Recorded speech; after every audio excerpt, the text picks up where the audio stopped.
Bonjour, bienvenue au salon Imotech PropTech Expo 2024. Je suis aujourd'hui avec Daniel Fonte qui représente SIV. Alors bonjour Daniel. Merci. Bonjour. Ravi de vous retrouver ici au salon et au Maroc, sous ce beau soleil. Alors c'est Daniel. Présentez-vous. C'est qui Daniel?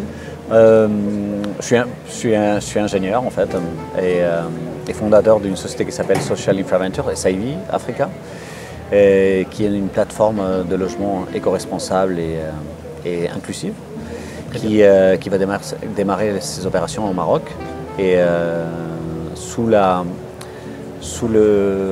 plateforme ou le schéma social qui a lancé le gouvernement marocain, le ministère de l'Habitat, en 2024, en janvier 2024, et qui nous permet de continuer sur la projection et le développement de logements sociaux en Maroc, qu'on avait démarré en 2006 et où on a construit 6000 logements dans la région nord.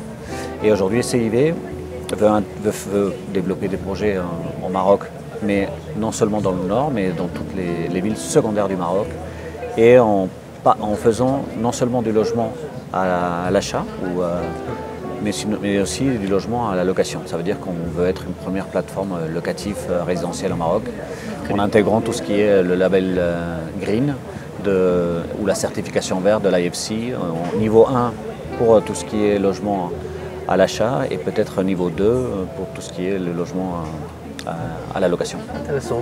Peut-être avant de poser la question sur comment on arrive à faire un bâtiment du niveau social, comment dire, entrée de gamme dans certains jargons, c'est quoi un logement éco-responsable inclusif? Peut-être juste pour éclairer Oui, en fait, l'éco-responsabilité, bien évidemment, on cherche la mitigation, on mitiger l'impact de ces logements dans l'environnement ou dans une ville durable. Et l'inclusivité, c'est que SIV cherche un éventail de typologies d'actifs qui permet d'inclure le maximum de gens qui puissent avoir un logement digne. Oui. Donc pour toutes les familles, femmes seules, jeunes cadres, jeunes couples qui cherchent à avoir un logement. Donc inclusivité, c'est réaliser des projets économiques sociaux de ce qu'on appelle sociaux aujourd'hui, selon la nouvelle règlement ou schéma du gouvernement, c'est 300 000 jusqu'à 700 000 dans le moyen standing. Mais aussi, comme on intègre le locatif, ça nous permet d'avoir des logements qui peuvent être loués par des gens qui n'ont pas accès à la migration, la mobilité, donc des gens qui cherchent à louer des appartements entre une gamme de 80 € jusqu'à 250 € par mois, ou entre 800 dirhams et 2500 dirhams par mois. Donc c'est ça un petit peu le schéma qu'on cherche. Très bien, très bien. Aujourd'hui, je pense, dans la compréhension de beaucoup d'acteurs de l'immobilier, un bâtiment green ou un bâtiment durable éco-responsable, un logement en tout cas, a un coût supérieur qu'un...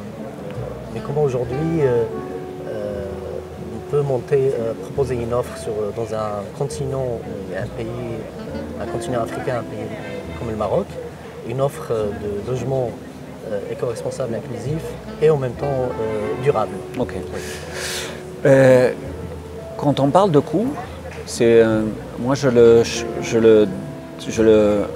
trouve dans deux places. Le coût, ça veut dire de temps, ça veut dire que dans le design de logement, c'est essentiel pour réaliser des logements éco-responsables. Donc selon l'étude qu'on a réalisée au Maroc, le Maroc est divisé sur 6 zones climatiques. On a réalisé une étude sur 5 des 6 zones climatiques du Maroc.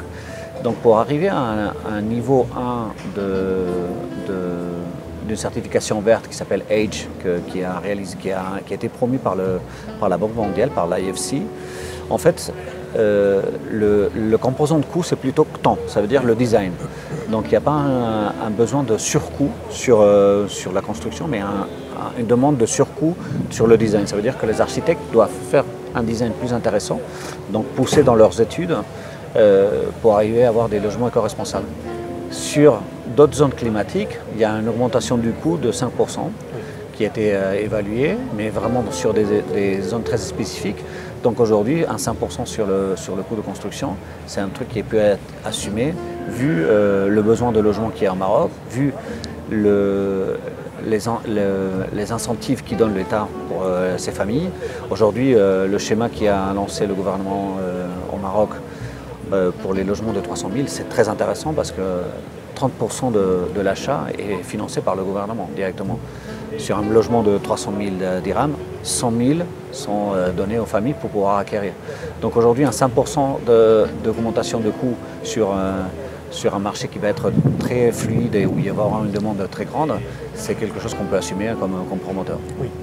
Le besoin, il est immense à l'échelle du Maroc, parce que je pense qu'on a cumulé un retard en termes de production de logements entre 2010 et 2020, et ça s'est empiré encore pendant la période de Covid, où il y avait un frein qui est contraignant avec le Covid, qui ne permettait pas de produire la quantité de logements. Donc tout ce retard, le Maroc, je pense, n'est pas dans la même situation assez critique dans laquelle l'Afrique globale se retrouve. Ce modèle que vous avez développé chez SAIV et que vous avez produit déjà certains logements, notamment ici au Maroc, comment le dépliquer sur le reste du continent africain? Comment vous l'imaginez? En fait, pour le continent africain, si on parle de l'Afrique subsaharienne, c'est complètement différent. Aujourd'hui, dans une ville comme Dakar, si on prend l'exemple d'une ville comme Casablanca et une ville comme Dakar, nous on a fait une étude de marché sur la ville de Casablanca et sur le Maroc en général. L'étude nous traduit que 30% de la population marocaine est locataire. Par volonté ou par obligation. Peut-être il n'a pas accès à un logement, il n'a pas accès à un financement, ou simplement il veut louer, ou il est en mouvement et donc il préfère, ou dans ce statut, dans le temps de maturation d'un couple, il est dans la partie locative. Quand on va dans l'Afrique subsaharienne, ça change complètement. 90% de la population est locataire. Donc la stratégie de SAIV dans d'autres pays est complètement différente, c'est que 90% de la production de logements qu'on va réaliser, ça va être à la location. D'accord. Ou sous la forme de location-vente. Donc on loue avec une option d'achat sur le futur.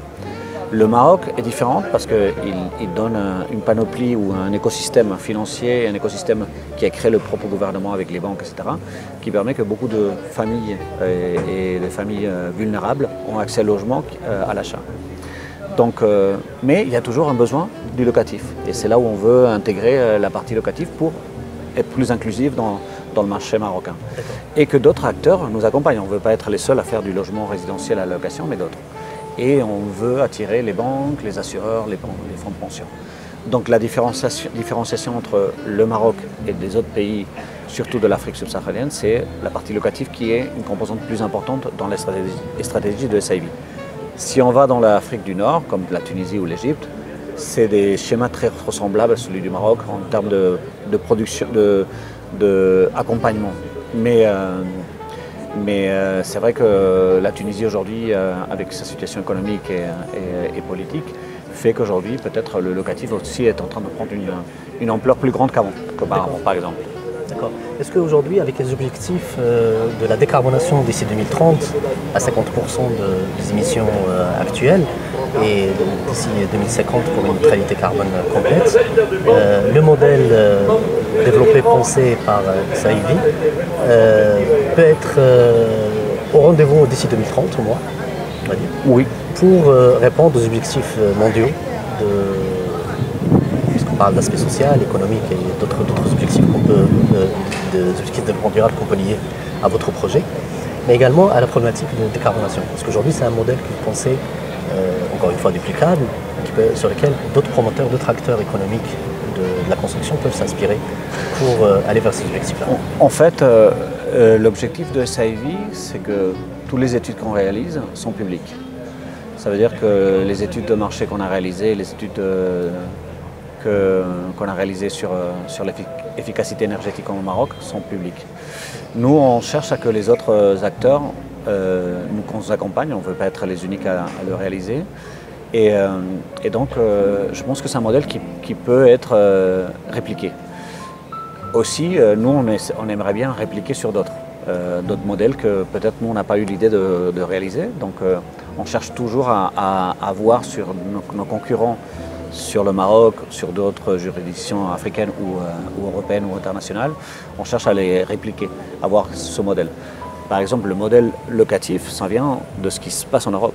Aujourd'hui, le locatif devient un marché énorme en Europe et c'est une tendance qui va arriver au Maroc, mais qui est déjà présente dans l'Afrique subsaharienne, qui n'est pas, c'est pas un nouveau, c'est que c'est ce qui est oui, le modèle SIV est réplicable. Le modèle SIV va être mis à disposition d'autres promoteurs pour qu'ils suivent.